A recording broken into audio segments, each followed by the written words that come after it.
Hey fellas, if you're seeing this, it's now June 3rd.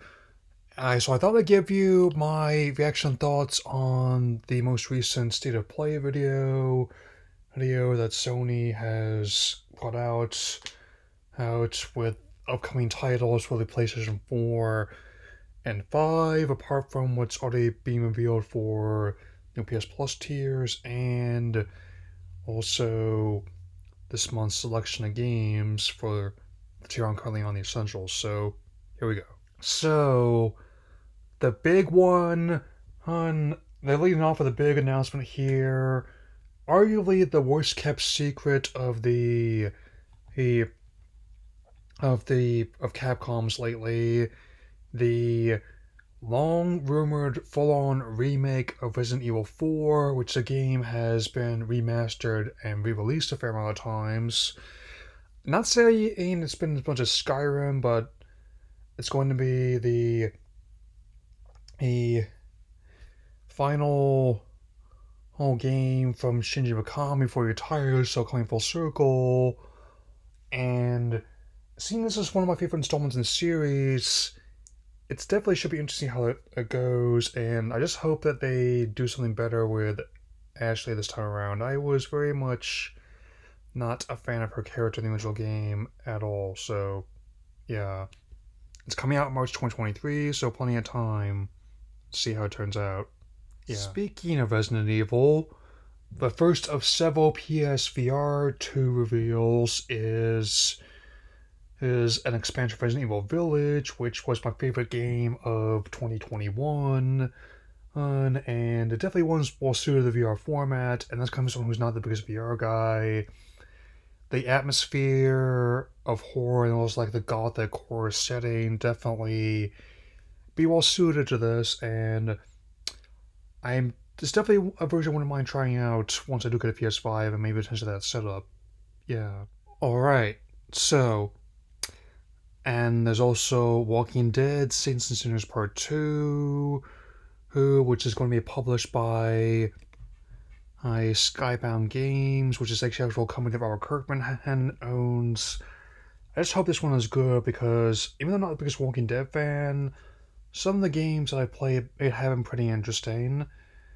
And there's also the PSVR 2 version No Man's Sky coming as well. So there you go.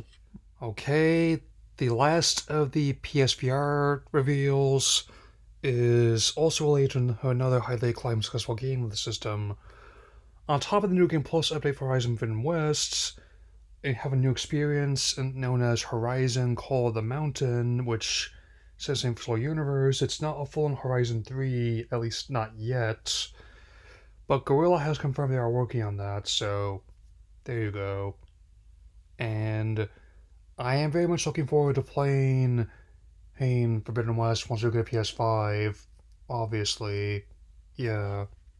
Expanding their push into the PC gaming space, Ace, even though it's still going to mean exclusive on console, I don't think we're going to be seeing it on one of Microsoft and Nintendo systems anytime soon, is a PC port of Spider-Man Remastered. And given how even like the version I have on my PS4 or would probably require a big setup to run on and not have it look absolutely janky.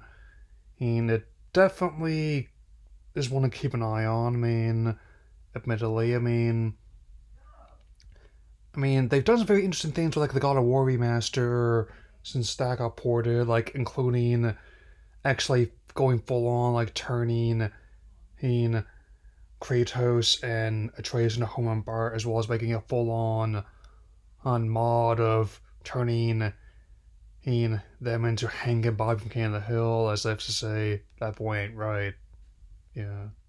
We also have an update on a title that was revealed fairly early on when later to PS5's release called Stray, which is a very interesting take on the future that is done from the perspective of a stray cat trying to connect with others. I've always kind of liked the idea of setting a story from the perspective of of a non-human creature or item. It allows different perspectives to who enter, and it is now going to be coming out on July 19th. It was going to be coming out last year, I believe, if I'm not mistaken. Keep in mind, every time I bring up a release date or list it in the description, everyone's going to be subject to change for the obvious reasons, so let's keep going.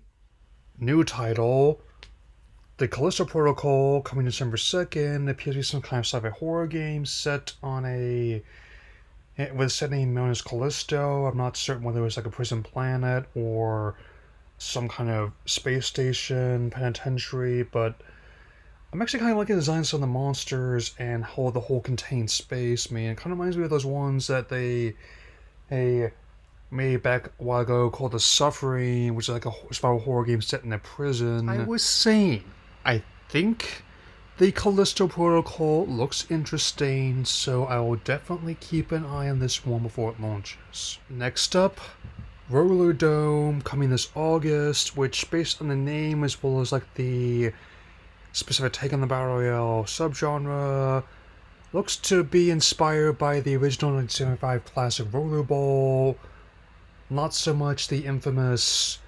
2002 remake, which was most notable for being a notorious flop that ended up damaging both Chris Klein and John McTiernan's careers, though the latter trying to tap the producers and help matters either. I'll see how this goes. Yeah. There's Eternights coming in 2023, which is, by the admission of the developers, a dating simulator crossed with an action game. I do not know what to expect, given how someone's not played that many dating sims at all. The ones I would be playing are definitely not conventional.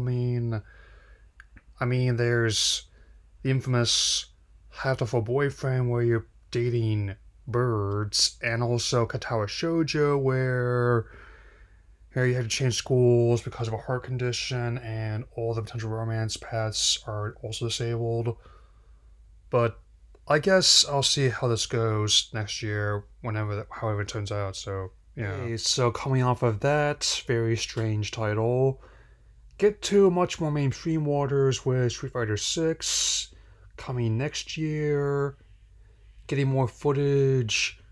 And it's, of course, obvious picks like Ryu, Ken, and Chun-Li are going to be coming back. On top of the new character Luke, I'm seeing returns of, I think, other mainstays that have come from other ones of the Alpha series and Final Fights such as Guy, Ibuki, Makoto. Of course, my favorite character, Sakura. I'll admit, even if it's just like a variant outfit, she's got some serious drip going on there. But I would expect this from someone who works in arcades as well as a part-time kindergarten teacher. I definitely wasted no time in getting her when I got 5 when I found out she was being added to the game, as well as her classic outfit. So I'll keep an eye on this one. I usually don't get these ones right at launch. But I am looking forward to Capcom Fighting Collection, given how there are several titles in that one that have never officially been brought to stage before. Alright, there's a bird calling out there, so anyway, Tunic on PlayStation, which will be coming out on September 27th. This Zelda-like game. I've heard very good things about. It's going to be on both PS5 and PS4 by that time. I do not know when I'll be getting a PS5, but I definitely know it'll be within the near future. So I definitely, and as for this title, I'm not sure what system I'll check it out on. I gather it works fine on PC as well as on Switch, but I guess I'll definitely keep looking into it, so yeah. Coming this autumn is Season, A Letter to the Future, which even though I'm not certain about this plot, but my understanding is, based on seeing this, is that you're a photographer who's documenting in the area around her for future records as everything else is about to end. So not a total stretch, I'll admit.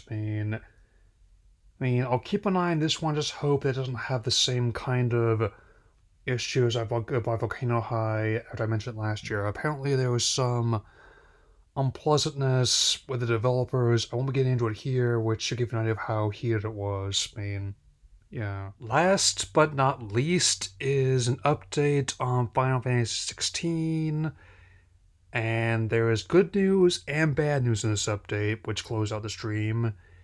The good news is that there's more details being shown off, and that development is still pressing along given the circumstances. The bad news is that the game has been delayed once again till next summer, though hopefully there'll be other content in the series and the publisher to tide us over the meantime. I just hope I offer them one piece of advice against this potential whole talk of a merger to another company. You are a video game company. Make entertaining video games and people will buy them and play them, okay?